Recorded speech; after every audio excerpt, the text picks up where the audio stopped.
अगर आप भी चाहतनी कोहिनूर म्यूजिक के ऑडियो वीडियो सबसे पहले देखे खतीरा सुने खतीरा तो लाल बटन दबा के चैनल के सब्सक्राइब कर लीजा और साथ ही बेल आइकन के दबावल ना भूलिजा। Recording by Kohinoor music studio Bakhri बाजार।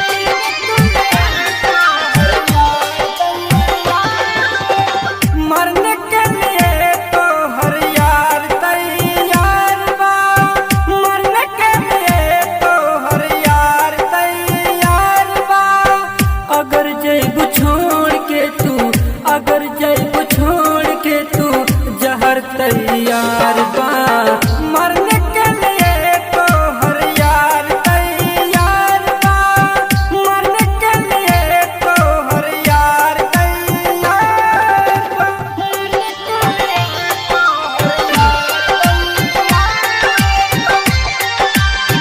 राजा तहार यहाँ खुद मर जाई बबलू के याद तो के कबहू न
तैयार बा मरने के लिए तो हर यार तैयार बा मरने के लिए तो हर यार तैयार बा। Recording by Kohinoor music studio Bakhri बाजार।